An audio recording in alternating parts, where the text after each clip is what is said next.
Selamat datang kembali di Era Entertainment. Selamat datang kembali di The Golden Cross Playlist. Seperti biasa hari ini kita akan melanjutkan review saham part yang ke-368. Namun sebelumnya bagi teman-teman yang mungkin belum subscribe channel YouTube ini, sekali lagi jangan lupa tekan tombol subscribe, nyalakan lonceng notifikasinya agar teman-teman tidak pernah ketinggalan informasi-informasi terbaru dari channel ini. Di part yang ke-368 kali ini kita akan kembali mereview bukan 6 saham tapi 15 saham. Ini banyak sekali. Kemarin waktu saya bilang ini tidak ada yang request sama sekali. Sekalinya di request langsung sebanyak ini. Dan saya tidak enak hati kalau misalkan saya memilih dari 6 ya. Jadi terpaksa saya bahas semuanya nih 15. Ini spesial saja lah buat teman-teman. 15 saham semua yang teman-teman request saya ulas. Walaupun ada satu orang bisa request sampai 5, tapi saya ambil satu aja mungkin. Setidaknya bisa mewakili orangnya ya. Semoga ini bisa menjawab request teman-teman. Kemudian juga untuk PNBS, teman-teman masih boleh nonton video sebelumnya ya. Itu level buy kalau saya tidak salah ingat level support di 86 dan kita masih boleh beli di 86 sampai 88 dan prepare cut loss-nya juga sudah ada. Jadi selama dia masih berada di atas level cut loss ya, kita santai-santai saja. Kalau memang kena cut loss ya sudah prepare untuk cut loss. Sebelum kita lanjut ke 15 saham berikutnya, maka kita akan terlebih dahulu highlight dari IHSG, di mana indeks hari ini ditutup melemah 0,15% di harga 6.113, di mana indeks sempat tertinggi di 6.137, namun sayang sekali tidak mampu mempertahankan level hijaunya, akhirnya kembali masuk ke dalam zona merah untuk minggu ini ya. Sudah 2 hari berturut-turut dia bertahan di zona merah. Apakah mungkin besok masih merah dan Kamis baru hijau? Tidak ada yang tahu, tapi dari perdagangan hari ini tercatat 13,8 triliun transaksinya dengan 179 saham naik, 330 saham turun, dan ada 152 saham yang bergerak stagnan. Kita langsung ke saham pertama, yaitu saham BEX, di mana saham Bank BPT Banten ini ditutup minus 1,08% di harga 92, di mana PBL-nya di 98, closing di 92, artinya selama dia masih berada di bawah 98, BEX ini cenderung masih sangat rawan. Menarik untuk dibeli ketika dia mampu naik lagi di atas 98 atau nanti mungkin BEX membentuk new PBL baru ya. Kalau ada PBL baru mungkin itu bisa dipertimbangkan untuk kita entry. Tapi selama BEX masih belum bisa naik di atas 98, maka lebih baik kita wait and see terlebih dahulu untuk saham ini. Kalau dari broker summary memang sekilas BEX sudah terlihat mulai menarik ya. Sudah terlihat sekilas ya mulai menarik. Semoga dia bisa bertahan minimal di level 91 ini adalah level terendah dan juga ada bantalan di 90. Ya semoga dia bisa kuat bertahan di sini, dan teman-teman yang mau spekulatif buy boleh buy 99.2 ini boleh di spekulatif buy, tapi jebol di bawah 90 wajib cut loss ketat. Tapi kalau mau cari lebih aman ya lebih baik menunggu kepastian dia breakout dulu di atas 98 dengan target ke 113 sampai dengan 122. Kemudian berikutnya kita punya saham Bank KNB Indonesia dengan kode emiten BKSW, di mana saham BKSW tadi pagi sempat dibanting di 185, kemudian menjelang closing juga di 185, namun di jam 3 sore ditarik kembali ke minus 3,1% di 188, artinya dia jauh lebih bagus ya dari penurunan yang sebelumnya di 185. Nah ini BKSW sendiri juga sama, telah turun di bawah PBL, kemudian telah turun juga di bawah low terendah di 192, sehingga BKSW ini masih sangat-sangat tidak menarik ya. Kalau memang menarik minimal dia harus naik lagi di atas 192. Jauh lebih aman memang dia harus naik lagi di atas PBL atau resisten terkuatnya. Jadi selama dia masih belum berada di dua level ini, minimal di 192, jelas BKSW masih punya potensi untuk terus melanjutkan penurunan. Dengan next target penurunan dia akan menguji semi support di 180. Kalau kita perhatikan dari broker summary, menurut saya pribadi secara broker summary juga ini sudah mulai kelihatan menarik ya. Ini mulai kelihatan menarik. Saya tidak tahu siapa yang tarik di akhir sesi tadi. Biasanya bisa kita perhatikan dari trading summary-nya. Tapi dari tarikan ini dengan formasi seperti ini, dengan volume seperti ini, masih ada harapan ya. Semoga dia masih bisa rebound, minimal dia kembali bisa nembus 192. Kita bisa ambil posisi di sana kalau memang teman-teman mau spekulatif buy. Dengan target ya kita jual di 204 nih. Targetnya adalah ke PBL itu sendiri. Tapi kalau yang mau cari aman ya lebih baik kita tunggu kepastian dia bisa naik lagi di atas 204, baru kita beli dengan target ke 230 sampai dengan 392. Itu kalau misalkan teman-teman mau bersabar untuk memastikan dulu nih trennya mau kemana. Tapi kalau mau spekulatif buy, mau nekat-nekat beli sebelum breakout PBL juga tidak masalah, itu hak teman-teman. Dengan range buy-nya ya kalau memang dia bisa naik lagi di harga terendahnya nih di 192 ya. Jadi ketika dia breakout di resistance sini, maka itu bisa dipakai sebagai titik beli juga dengan prepare cut loss minimal 3 tick dari level support tersebut atau dari harga pembelian teman-teman yang bisa dipakai sebagai titik untuk tetap mengamankan capital teman-teman. Kemudian berikutnya kita punya saham film, di mana saham MD Pictures ini ditutup minus 1,15% di harga 344. Saham film sendiri sempat naik ke 350, namun sayang sekali tidak mampu mempertahankan zona hijaunya. Akhirnya ditutup di 344 atau minus 1,15%. Transaksi perdagangan hari ini cukup besar, 1,91 miliar. Di mana kalau kita perhatikan dari broker summary, menurut saya pribadi ini juga sebenarnya menarik ya. Broker summary-nya menarik. Dan ini tinggal tunggu volume sebenarnya. Kalau kita lihat dari teknikal, ini masih berada dalam medium risk. Dia masih berada di antara harga menuju PBH atau menuju PBL. Sehingga kalau memang dia kasih kesempatan kita untuk tawar lebih rendah, maka kita boleh tawar di 332 di area support sampai dengan 336. Semoga dia kasih kita tawaran di area sini. Tapi yang harus diingat adalah level ini tidak boleh jebol ya. Kalau misalkan dia besok turun, tapi bertahan di 332, silakan ambil di range ini. Tapi kalau dia turun, malah jebol terus di bawah 332, ya lebih baik wait and see. Tapi kalau misalkan dia turun, mantul di 332, teman-teman ambil, dia turun lagi di bawah 332, ya prepare cut loss. Jadi setiap opsi itu ada strateginya masing-masing. Waktu teman-teman lihat dia turun di bawah PBL, ya lebih baik wait and see. Kalau dia bisa bertahan dekat dengan range PBL, kita buy, ternyata dia turun lagi, ya sudah lebih baik kita prepare cut loss-nya. Tapi kalau misalkan besok malah dia tidak turun ke 332, malah terus naik, ya lebih baik kita prepare untuk buy on breakout. Di sini juga ada nih 349, 350, 352 lah. Bisa teman-teman pakai sebagai titik buy on breakout ketika film tidak mampu turun ke 332 sampai dengan 336. Untuk target kenaikan sama-sama semua menuju ke 378 sampai dengan 452. Kemudian berikutnya kita punya saham Sochi Lines, di mana saham Sochi ditutup naik 1,08%.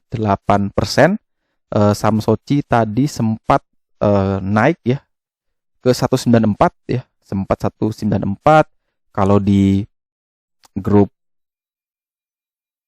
Joran ya, yang alumni webinar itu juga sudah diinformasikan Sochi dengan range buy 186 188.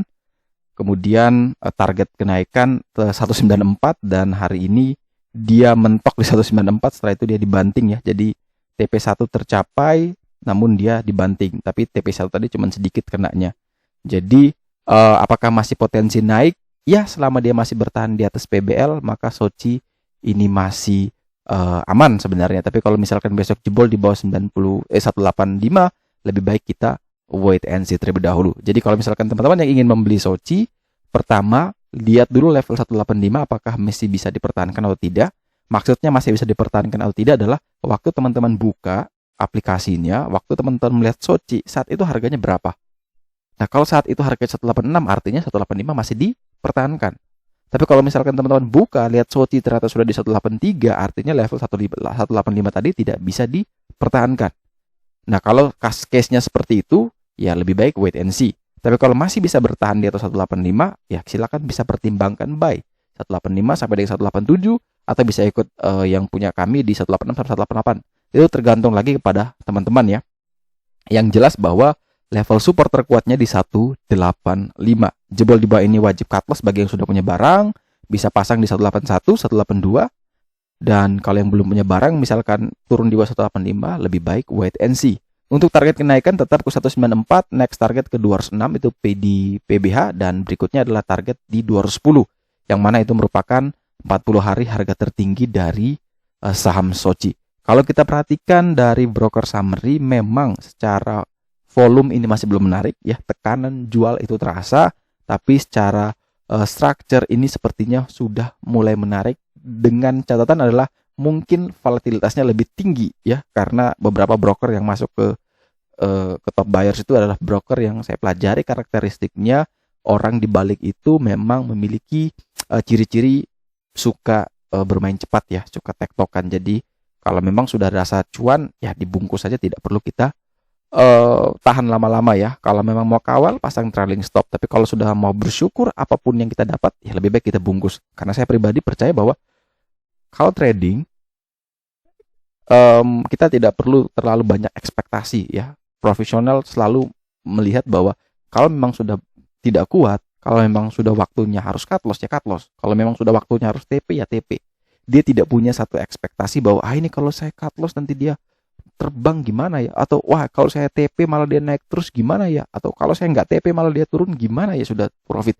Nah itu kalau yang pemula pasti berpikiran seperti itu, tapi kalau yang sudah profesional tentu dia sudah melupakan hal itu, karena bagi dia yang utama adalah memang bagaimana ketika profit itu bisa saya ambil, dan ketika sedang loss setidaknya tidak boleh bisa minus sampai dalam banget. Jadi dia batasi benar-benar resikonya, tapi ketika ada profit dia kawal terus profitnya. Kalau yang dia rasa sudah tidak kuat, dia tutup atau dia bungkus profitnya. Tidak perlu dia ekspektasi bisa sampai arah lah atau apapun. Tapi kalau memang memungkinkan arah ya dikawal. Tapi kalau memang sudah tidak bisa ya lebih baik kita taking profit aja. Jadi untuk shorty juga sama. Karena pola-pola jarum ini cukup banyak, maka memungkinkan sekali dia bisa naik lagi tapi akhirnya turun kembali. Nah, jangan sampai teman-teman kehilangan momentum ketika dia membentuk shadow ini. Niatnya mau dijual malah screenshot. Habis screenshot dia turun lagi. Nah itu jangan sampai terjadi di teman-teman semuanya. Kemudian berikutnya kita punya saham Zinc, di mana saham Kapuas Prima Coal ditutup naik tipis 0,82% di harga 122, di mana saham Zinc sendiri tidak mampu naik kembali di atas level PBL di 124, ini tipis sekali, dan masih juga berada di atas level harga terendahnya di 120. Selama dia masih belum jebol di atas 124, lebih baik kita wait and see, kita sabar dulu, kita menantikan dia benar-benar bisa jebol di 124. Karena tadi dia cuma sempat menyentuh 124 sedikit, setelah itu dia turun kembali. Jadi artinya dia belum kuat menembus resistance terkuatnya di PBL ya. Ini belum mampu ditembus. Lebih baik kita menunggu dia breakout sekalian, kita coba buy di sana 124, 125, cut loss di bawah 120, target kenaikan ke 137 sampai dengan 162. Kalau kita perhatikan dari broker summary, jelas ini guyurannya masif sekali, strukturnya juga masih belum menarik. Jadi tetap waspada kalau memang dia belum mampu melewati dari 124. Kemudian berikutnya kita punya saham DMS Propertindo dengan kode emiten kota, di mana saham ini ditutup minus 6,48% di harga 159 atau mengalami auto rejection bawah setelah mengalami kenaikan yang fantastis. Dia juga melakukan penurunan yang simetris juga dengan kenaikan, dan penutupan ini tepat berada di bawah level support terkuat yang artinya sudah cukup rawan sekali. Ini sangat rawan karena closingnya di bawah PBL, maka memungkinkan potensi penurunan selanjutnya adalah dia akan menguji ke level terendahnya di 143. Kalau teman-teman yang ingin membeli, kuncinya cuma satu, dia harus naik ke 160 baru boleh beli. Selama di bawah 160 lebih baik kita wait and see sampai nanti kita menemukan adanya level adjustment support baru dari saham kota. Tapi kalau kita perhatikan dari broker summary, ini sebenarnya menarik ya. Broker summary-nya menarik, strukturnya menarik, volumenya menarik. Ini masih bisa memungkinkan sepertinya untuk dicopet-copet. Sepertinya masih memungkinkan. Kalau teman-teman yang nekat ini, tapi disclaimer on dulu, yang tidak jago lebih baik tidak usah. Ini bagi mereka yang mungkin terbiasa. Memungkinkan kalau misalkan teman-teman ambil di ARB, misalkan dia masih ARB lagi ya. Tapi ini kembali lagi kepada teman-teman ya. Jadi sekali lagi ini bukan ajakan untuk membeli sebuah emiten, tapi bisa dipantau saja. Sepertinya kemungkinan besar kalau ARB, kemungkinan besar pasti akan rejection dari ARB-nya. Karena penurunannya juga sudah simetris dan dia bermain di sekitaran area PBL dan juga broker summary-nya sedang bagus ya. Jadi kalau teman-teman yang jago ya silakan bisa dipantau dengan teknik tektoknya, copetnya. Tapi kalau yang masih belum jago, tetap kita patokan di 160 ya. Kalau dia di bawah 160 lebih baik wait and see. Tapi kalau dia bisa naik di 160 bisa dipertimbangkan entry buy di sana 160 sampai dengan 162, cut loss di 158, 159. Target kenaikan adalah menuju ke 169, 186 dan terakhir ke 262. Kemudian berikutnya kita punya saham Surya Citra Media SCMA, di mana saham ini tutup minus 3,7% di harga 1955, di mana saham SCMA dibanting juga cukup kasar sampai dia dekat dengan area support terkuat di 1920, yang mana menunjukkan indikator menuliskan di situ adalah low risk, resikonya sudah rendah dan sudah dekat dengan support terkuatnya.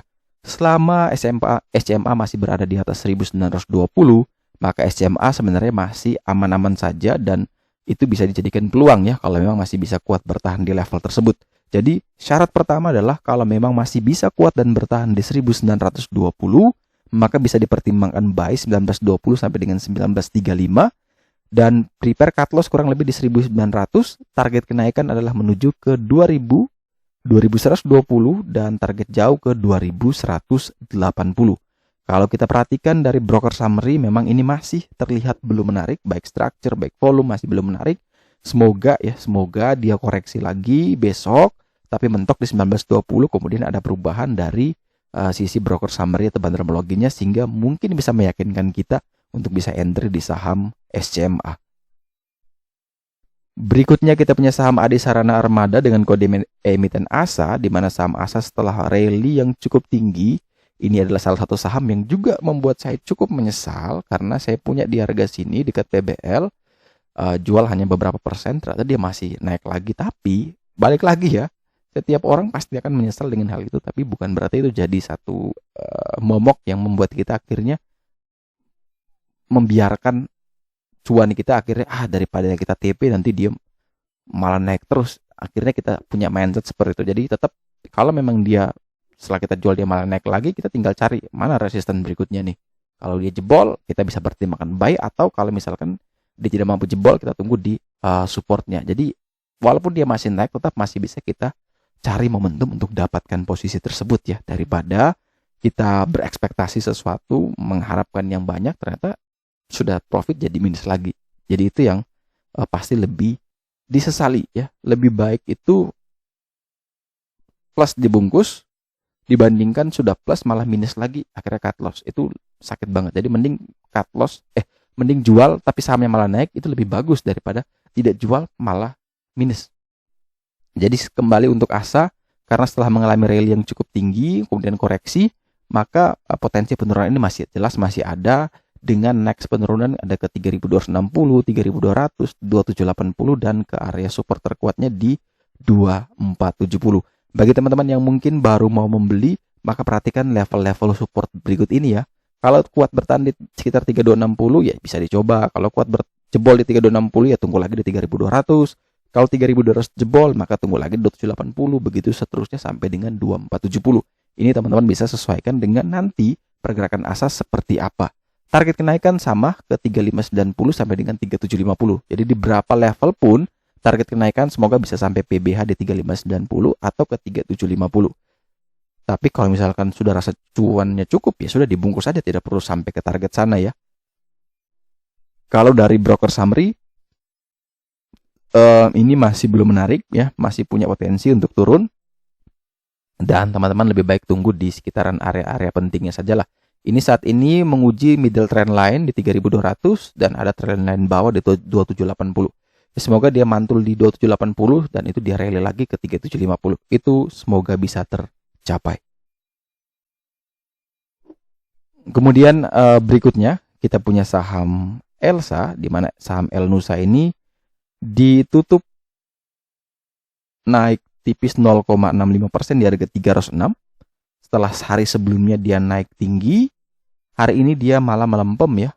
Mau naik tidak, turun tidak. Padan Medco juga cukup kencang naiknya, sawit cukup kencang, kemudian coal juga cukup kencang, emiten-emitennya naik. Tapi Elsa sendiri masih malu-malu. Apakah dia mau persiapkan tancap gas buat besok? Tidak ada yang tahu. Tapi yang jelas bahwa kita cuma bisa prepare. Untuk saat ini, Elsa memang sedang berada dalam resiko high-nya ya, resiko highest-nya. Karena apa? Karena dia sudah tembus area resisten terkuatnya. Sehingga atasnya ini sudah langit terbuka, tapi penurunannya itu dihitung ke PBL. Makanya dia bilang ini adalah indikator high risk.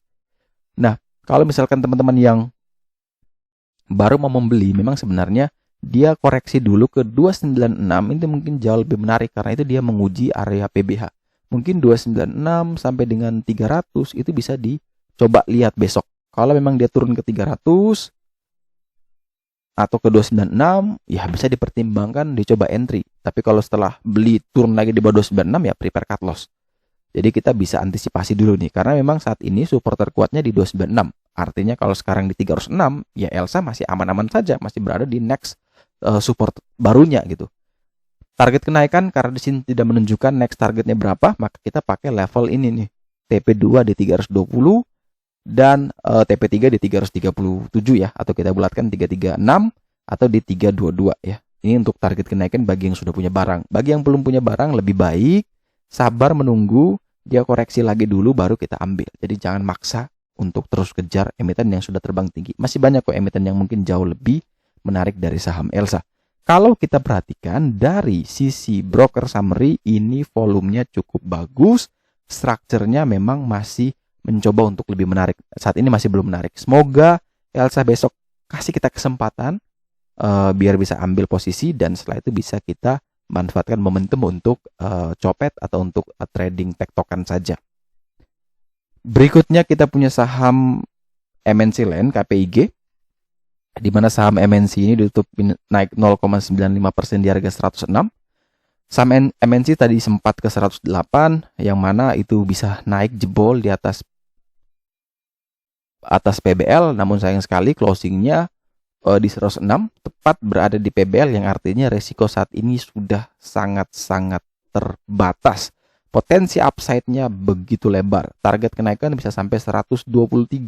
Jadi kalau misalkan teman-teman beli di 106, ya prepare cut loss di 103, 104, itu potensi resiko mungkin 3 sampai dengan 4 tick saja, tapi target kenaikan bisa sampai ke 123. Itu terbuka lebar sekitar ada 17 poin ya, mungkin ya 17 poin. Jadi potensi upside-nya begitu lebar.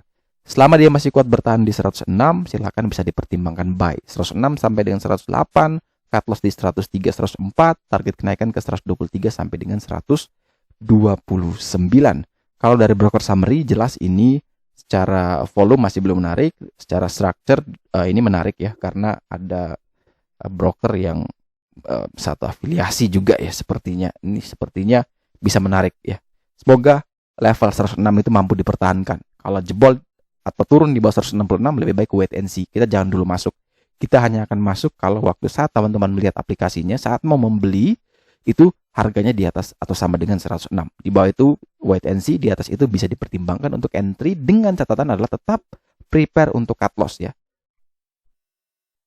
Kemudian berikutnya kita punya saham RSGK, ini saham yang baru IPO, yaitu Rumah Sakit Kedoya Adiaraya ya, di mana emiten ini ditutup minus 3,88% di harga 1.735.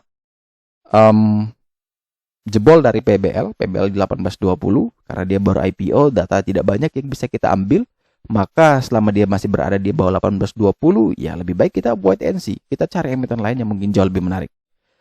Nanti sampai bisa kita temukan ada level support baru, itu baru kita mulai coba lihat lagi di RSGK. Tapi kalau saat ini ya lebih baik kita skip dulu lah emiten yang seperti ini. Kita cari emiten lain yang mungkin masih menawarkan potensi upside yang jauh lebih menarik dari saham RSGK. Berikutnya kita punya saham SKMI, Wilton Makmur Indonesia Tbk, di mana saham SKMI mengalami auto rejection bawah di 125. Pagi tadi sempat ke 139, namun sayang sekali mengalami auto rejection bawah. Saat ini dia berada dalam medium risk di tengah-tengah, dan level supportnya di 98, level PBH di 165. Jadi dia berada di tengah-tengah. Bagi teman-teman yang ingin membeli, maka level terakhir adalah di 117. Jebol di bawah ini potensi penurunan bisa sampai ke 98. Jadi kalau mau coba membeli, perhatikan level 117, bisa dipertahankan, bisa dipertimbangkan buy.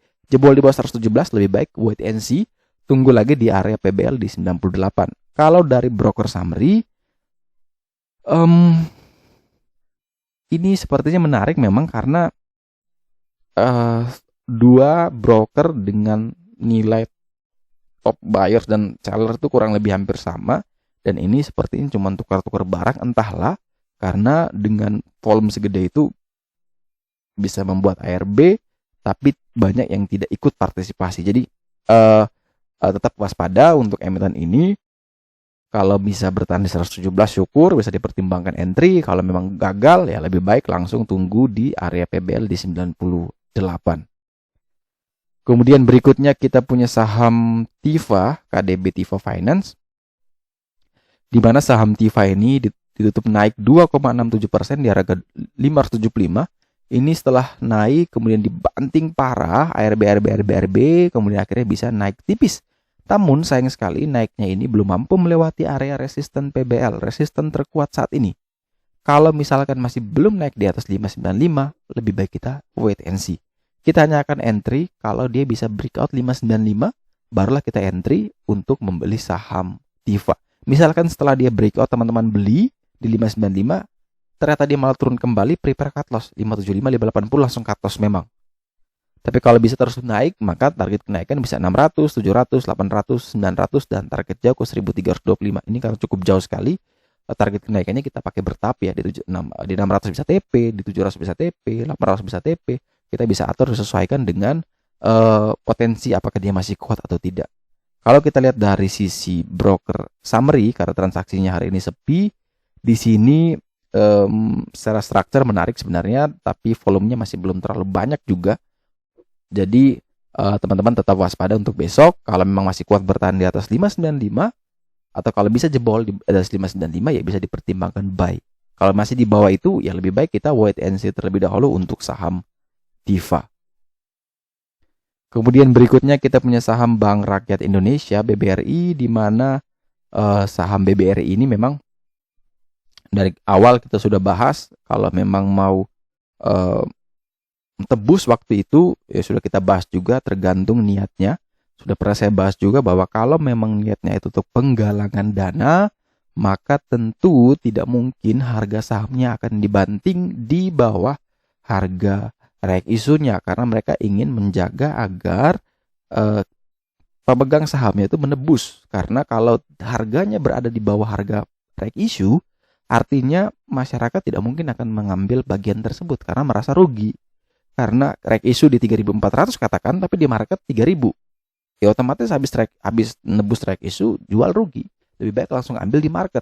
Oleh sebab itu biasanya ada pihak-pihak yang memaintain harganya agar dia bisa terus bertahan di level penting. Nah, mungkin setelah X date-nya ya udah kepentingan sudah selesai, dibanting. Nah, bantingan kasar itulah sempat membuat harga BBRI ke 3.500, tapi itu pun belum sampai ke level harga rek issue. Jadi kemarin tuh banyak yang panik, dan setelah panik cut loss semua, misalkan banyak yang cut loss, sekarang mereka semua FOMO, semua greedy lagi nih kejar. Habis greedy lagi, dibanting lagi. Ini memungkinkan dia kembali lagi ke 3.500, bahkan lebih rendah dari 3.500. Jadi banyak sekali yang terjebak nih dari pola permainan seperti ini. Karena mereka khawatir harga rek isu yang mereka tebus itu bisa lebih rendah atau bisa lebih tinggi dari harga market ternyata.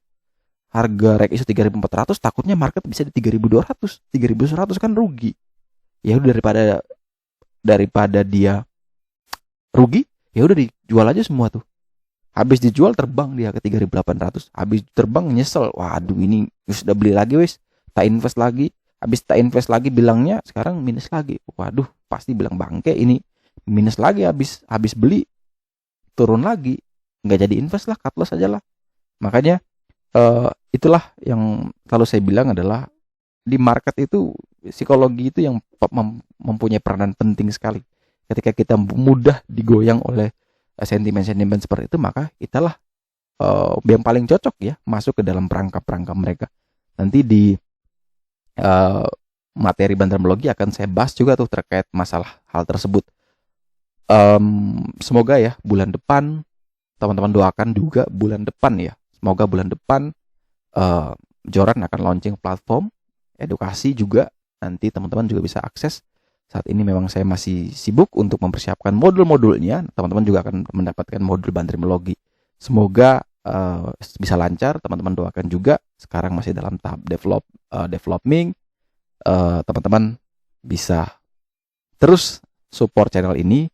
Setidaknya nanti teman-teman juga bisa siapa tahu ada diskon khusus buat teman-teman nantinya waktu launching ya. Semoga launchingnya di tahun ini. Berikutnya kita punya saham nikel, di mana saham NIKL ini ditutup minus 3,51% di harga 1100, di mana ketika hari sebelumnya dia mengalami kenaikan yang tinggi, setelah itu dibanting langsung hari ini dan jebol lagi di bawah level support kemarin di 1115. Sekarang closing di 1100, artinya sudah jebol, yang mana artinya ya kita punya resisten baru lagi. 1115 ini yang tadinya jadi support sekarang sudah menjadi resisten dengan support baru di 1015. Oleh sebab itu lebih bagus adalah tunggu aja di 1015 sampai 1020. Itu mungkin jauh lebih menarik. Kalau dari broker summary di sini memang masih menarik sebenarnya, tapi secara teknikal ini cukup resiko tinggi ya. Kalau memang dia turun terus, lebih baik tunggu saja di PBL 1015. Kalau ternyata dia bisa naik dan breakout di 115, ya bisa coba dipertimbangkan juga walaupun lebih beresiko. Oh, sudah habis ternyata. Oke, sekian dulu review saham part yang ke-368 yang cukup banyak ini. Semoga informasi yang dalam video ini dapat berguna, bermanfaat. Dan sekali lagi, jangan lupa like, subscribe, dan share. Semoga semua yang ada di sini dapat selalu senantiasa menghasilkan profit konsisten setiap harinya. Sekali lagi sampai jumpa dan terima kasih.